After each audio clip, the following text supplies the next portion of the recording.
გამარჯობა, მე ნინო სიხარულიძე ვარ, ქართულის მასწავლებელი და ეკრანებთან მეორე კლასელებს გიწვევ. დღეს ჩურჩხელებზე მინდა გესაუბროთ. ბავშვობაში ჩემს უსაყვარლეს ბებოსთან ერთად ვავლებდი ხოლმე ჩურჩხელებს. მას შემდეგ ვერადავერ მოვიცალე ისევ ჩურჩხელებისთვის და გადავწყვიტე წელს აუცილებლად გავაკეთო, მაგრამ აღმოვაჩინე, რომ არ მახსოვს როგორ კეთდება. საბედნიეროდ ვიპოვე ტექსტი, რომელიც ამ ყველაფერს შემახსენებს. ვფიქრობ თქვენს დაგაინტერესებთ.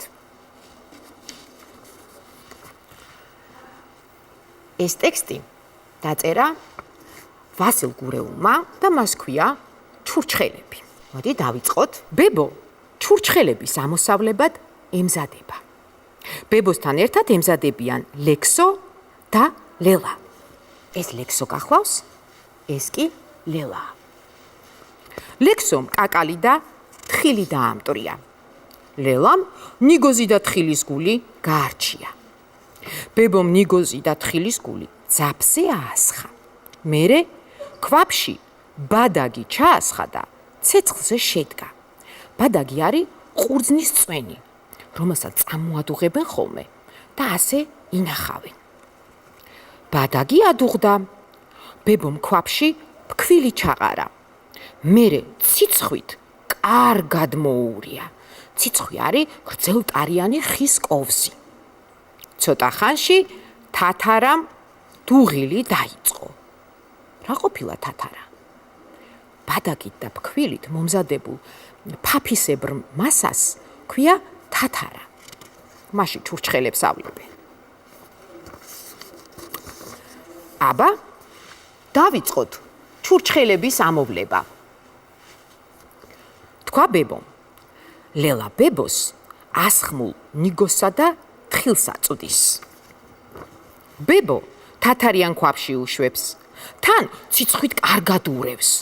მერე ძაფს ნელ-ნელა ამოსწევს და ჩურჩხელაც მზად არის. გამზადებულ ჩურჩხელას ბებო ლექსოს აწვდის. ლექსო კი ფრთხილად კიდებს ხარიხაზე. ხარიხა არის ესე ორ საყრდენზე გადებული ჯოხი. ჩურჩხელები სასაცილოდ კონწიალობენ. ზოგჯერ წაგრძელებული კუდებიდან თათარას წვეთები ძირს ეცემა. 1, 2, 3, 4 ითვლიან ლექსო და ლელა ჩურჩხელებს. ბებო ჩურჩხელების ამოვლებას მორჩა. სულ რამდენი გამოვიდა? კითხა ბებომ ბავშვებს. 40 ერთხმად დაიძახეს ლექსომ და ლელამ. ძალიან კარგი. ყოჩაღები ვართ. ნახევარი საახალწლოდ შევინახოთ. თქვა ბებომ და ბავშვებს თბილად გაუღიმა. ბავშვები ამაყად უყურებდნენ თბილ, სურნელოვან ჩურჩხელებს. ახალწელ სუფრასთან მათი ამოვლებული ჩურჩხელებიც იქნება. აი, როგორი ამბავი წავიკითხეთ ჩურჩხელებზე. მე მგონი გამახსენდა როგორ კეთდება. მაგრამ მოდი მაინც შევამოწმებ საკუთარ თავს. თუ მე შევძლებ, რომ სწორად გავიხსენო თანმიმდევრობა, რის მერე რა კეთდება, ესე იგი სახლშიც სწორად გავაკეთებ ჩურჩხელებს. აბა, ვცადოთ და დავალაგოთ თანმიმდევრულად. როგორ ფიქრობ, პირველად რა უნდა გავაკეთო? მე მგონი გამახსენდა. თუ არ ვცდები, ნიგოზი ან თხილი უნდა ავასხა ძაფზე. შემდეგ არ მახსოვს. უნდა ამოვავლო თათარაში თუ ალბათ ჯერ თათარა უნდა გავაკეთო. თუ თათარა არ გავაკეთე, რაში ამოვავლებ ჩურჩხელებს? გასაგებია, ვაკეთებ თათარას. შემდეგ ამოვავლებ თათარაში და ბოლოს აუცილებლად უნდა გავკიდო გასაშრობად. ამისთვის ხარიხა დამჭირდება. მოდი შევამოწმოთ, სწორად გავიხსენეთ თუ არა თანმიმდევრობა. აბა, ნახოთ. ნიგოზი ავასხათ ძაფზე. სწორად გამიხსენებია. მოვადუღოთ თათარა. ამისთვის დამჭირდება ბადაგი, დამჭირდება ფქვილი. დამჭირდება კიდევ რა ერქვა იმ გძელტარიან კოვსოხისასო? ციცხვი მე მგონი. შემდეგ რას ვაკეთებო? ასხმული ნიგოზი ამოვავლოთ თათარაში. და ისე კოვზით კარგად უნდა ამოვურიო. შემდეგ რას ვაკეთებ? ხო, ჩურჩხელა ხარიხაზე დავკიდოთ გასაშრობად. მე მგონი მშვენივრად დავიმახსოვრე ყველაფერი. იცი რას ვფიქრობ? ჩვენ რო ახლა ეს ყველაფერი რეცეპტის სახით ჩავწეროთ, მე მგონი კიდევ უფრო მარტივი იქნება ჩვენთვის ჩურჩხელის გაკეთება. მოდი დავაკვირდეთ რეცეპტს. და თან ვისწავლოთ რეცეპტი როგორ იწერება. ყურადღება. რეცეპტის ცნობა ძალიან იოლია. აი ერთი შეხედვით მიხვდები რომ რეცეპტს უყურებ. ამისთვის საკმარისია დააკვირდე რომ ის შედგება ორი ნაწილისგან. პირველ ნაწილში აუცილებლად წერია საჭირო მასალა. ხოლო შემდეგ მომზადების წესებია ჩამოთვლილი. მოდი წავიკითხოთ.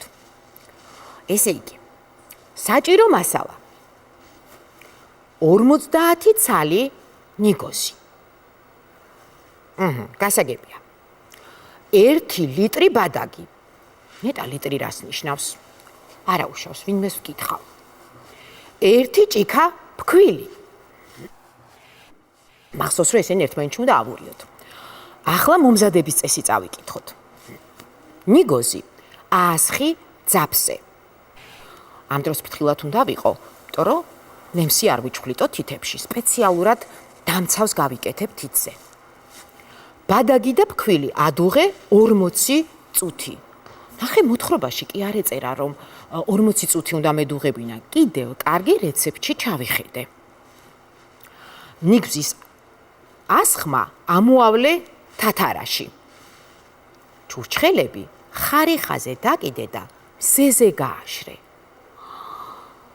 ტექსტში არც ის ეწერა რომ მზეზე უნდა დავდო გასაშრობად. ალბათ ეს ძალიან მნიშვნელოვანია რომ ჩურჩხელა უფრო გემრიელი გამოვიდეს. მე ვფიქრობ ძალიან გამომადგება ეს რეცეპტი და აუცილებლად გამოვიყენებ. ახლა კი დავალების დროა. დავალება. დაწერე შენი საყვარელი კერძის რეცეპტი. შენ უკვე იცი რეცეპტი როგორ იწერება. ამისთვის საკმარისია გაიხსენო რომელი კერძი გიყვარს ყველაზე მეტად. შეიძლება შენც ჩემსავით ჩურჩხელა გიყვარს. შეგიძლია მისი რეცეპტი მომწერო.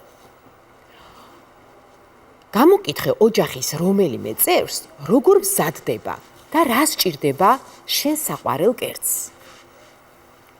შემდეგ დაწერე კერძის სახელი. ჩვენს რეცეპტშიც თავიდან ეწერა ჩურჩხელა. შემდეგ დაწერე რა პროდუქტია საჭირო, ანუ მასალა რო იყო ჩამოთვლილი. დაწერე მომზადების წესი. წინადადებების ბოლოს რა თქმა უნდა დავსვათ საჭირო სასვენი ნიშანი. და ბოლოს წერის შემდეგ რას ვაკეთებთ? აუცილებლად უნდა წავიკითხოთ ნაწერი ხმამაღლა, თუ რაიმე გამოგრჩა, ჩავამატოთ და შეგვიძლია გავაფორმოთ ჩვენი ნახატებით. შევაჯამოთ დღევანდელი გაკვეთილი, რა ვისწავლეთ დღეს. დღეს ვისწავლეთ სიტყვები ბადაგი, ყურძნის წვენი რო იყო, ხარიხა, ის რაზეც ჩურჩხელები დაკიდეს, თათარა, ჩურჩხელას რაშიც ავლებენ და ციცხვი, აი ეს ხის კოვზიო, გრძელტარიანიო. კიდევ რა ვისწავლეთ? ვისწავლეთ, რომ მოვლენები თანმიმდევრულად უნდა მოუყვეთ ხოლმე. და ასევე ვისწავლეთ, როგორ იწერება რეცეპტი, რომის შედგება ორი ნაწილისგან. დავალების შესრულების დროს ეს აუცილებლად გაითვალისწინე. სულ ეს იყო. გემშვიდობები. მომავალ შეხვედრამდე. კარგად.